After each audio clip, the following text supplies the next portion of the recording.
Você já se perguntou por que ele não se entrega completamente, mas também não te deixa seguir em frente? Por que, mesmo sem te oferecer o que você precisa, ele continua aparecendo? Te envia mensagens quando você começa a se afastar. Faz promessas vagas, diz que sente sua falta, mas quando você se aproxima, ele volta a recuar.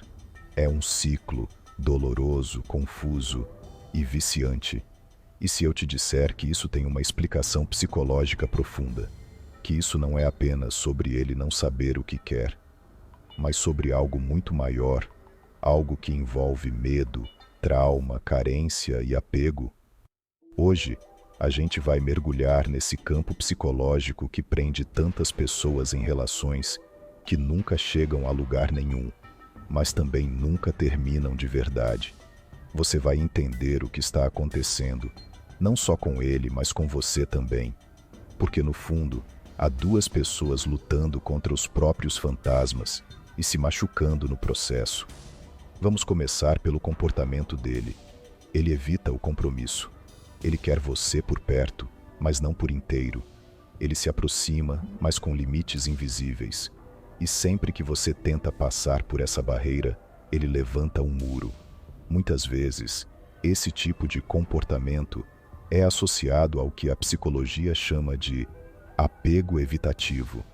Pessoas com esse padrão de apego costumam ter dificuldade em confiar emocionalmente, mesmo quando desejam proximidade. Elas aprenderam, geralmente desde muito cedo, que se abrir demais traz dor. Talvez vieram de lares onde demonstrar sentimentos era sinal de fraqueza, ou onde vulnerabilidade foi punida com rejeição. Então, cresceram desenvolvendo uma ideia inconsciente: se eu me aproximar demais, vou me machucar.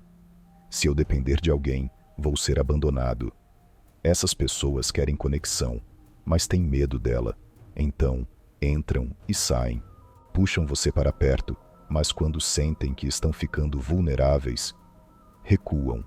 O problema é que, quando você começa a se afastar, o medo de perder o controle fala mais alto e ele volta. Te puxa de volta para o campo emocional, onde ele se sente seguro. O do quase. Quase namoro. Quase entrega. Quase amor. E o mais cruel disso tudo é que essa ambiguidade cria um efeito psicológico extremamente poderoso: o reforço intermitente. Funciona assim: quando você recebe recompensas de forma aleatória e imprevisível, como uma mensagem depois de dias em silêncio, ou um elogio depois de te ignorar, o seu cérebro se vicia. Você começa a viver em função do próximo sinal de atenção. E isso se parece muito com amor. Mas não é amor. É dependência emocional. É a sua mente tentando encontrar lógica em algo que, no fundo, é instável por natureza. Agora você pode estar pensando: ok, ele tem problemas, mas por que eu continuo aqui? E essa talvez seja a pergunta mais importante de todas. Porque por mais que ele seja o evitador, talvez você esteja exercendo o papel da salvadora, aquela que acredita que, com paciência e amor suficientes, vai curar o medo dele, vai fazê-lo mudar, vai provar que você é a exceção. Mas, honestamente, você não vai, e não porque você não seja boa o bastante, mas porque ele não está pronto para ser quem você precisa que ele seja. E talvez nem saiba quem é. Você está lidando com alguém que foge de si mesmo. E quando alguém não tem coragem de se encarar, ele não consegue te enxergar de verdade também. Só vê reflexos de suas próprias inseguranças. E a verdade é que esse tipo de relação acaba se tornando um espelho para suas próprias feridas emocionais. Será que, em algum nível, você acredita que precisa lutar por amor para merecê-lo? Será que você aprendeu em algum momento da vida que amar é sofrer? Será que existe uma parte sua que se acostumou a tentar se provar, a correr atrás de pessoas que não estão disponíveis, emocionalmente ou fisicamente? Pense bem. Você se sente valorizada nessa relação? Ou se sente ansiosa, confusa, constantemente se perguntando o que fez de errado? Você sente paz? Ou está em estado de alerta constante, tentando decifrar sinais e silêncios. Isso não é amor. Isso é exaustão emocional. E não é só ele que tem um padrão. Você também tem. Talvez você tenha um estilo de apego ansioso, ou tenha uma ferida de rejeição não curada. Talvez você aprendeu a buscar validação em relações que te colocam no papel da que precisa merecer. Mas sabe o que mais dói? É perceber que essa dor toda está sendo mantida por uma esperança ilusória. A ideia de que, se você for boa o suficiente, ele vai mudar. Só que ele não muda. Ele melhora por um tempo.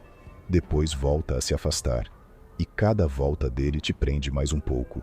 Cada migalha de carinho, cada gesto de quase amor, te dá combustível para mais uma semana, mais um mês, mais um ano. Mas no fundo, você sabe, ele não vai te dar aquilo que você deseja, porque ele ainda nem é capaz de dar isso a si mesmo. Relacionamentos assim viram uma dança entre medo e carência. Ele tem medo de se entregar, você tem medo de soltar. E enquanto os dois estiverem lutando contra essas emoções sem consciência, vão continuar se machucando. Você tenta mudar a coreografia, mas a música continua a mesma. E é aqui que você precisa fazer a escolha mais difícil. A de se afastar, mesmo ainda amando. A de soltar, mesmo ainda querendo. A de se priorizar, mesmo que ele implore para você ficar. Porque se ele quisesse mesmo ficar, ele já teria feito isso. Comprometimento não é confuso. Quem quer demonstra. Quem sente, se entrega. Quem ama, cuida. Mas ele não cuida. Ele aparece quando sente que te perdeu. E desaparece quando sente que você está perto demais. E você precisa perguntar: quanto tempo mais você vai viver à espera de uma decisão que ele nunca toma? Quanto tempo mais você vai aceitar esse quase, esse tanto faz, essa ausência disfarçada de presença? Você merece amor inteiro, presença real, alguém que não só diga que quer você, mas que demonstre com ações, alguém que fique, sem jogos, sem muros, sem desculpas. Mas isso começa com você, com a decisão de quebrar esse ciclo, com a coragem de enxergar que essa relação não está te alimentando, está te consumindo. Você não precisa se provar para ser amada, não precisa implorar por carinho, não precisa continuar esperando que alguém que não sabe nem amar a si mesmo aprenda, de repente, a te amar da forma como você merece. Você pode querer alguém e ainda assim decidir que essa pessoa não é saudável para você. Você pode amar e mesmo assim partir.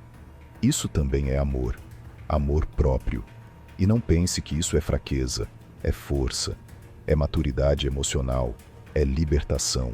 Talvez ele volte, talvez diga que mudou, talvez até chore, mas observe com os olhos abertos.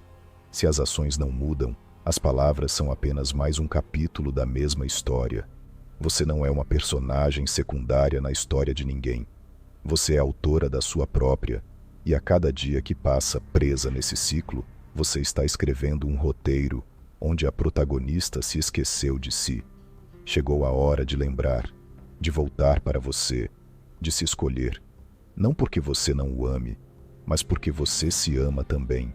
E amor de verdade não é luta constante, é encontro, é leveza, é reciprocidade. Se ele está evitando o compromisso, mas não te deixa ir, é porque ele quer controle, não conexão. E você não nasceu para ser prisioneira de nenhuma relação. Você nasceu para ser inteira, mesmo que isso signifique recomeçar sozinha, mas livre.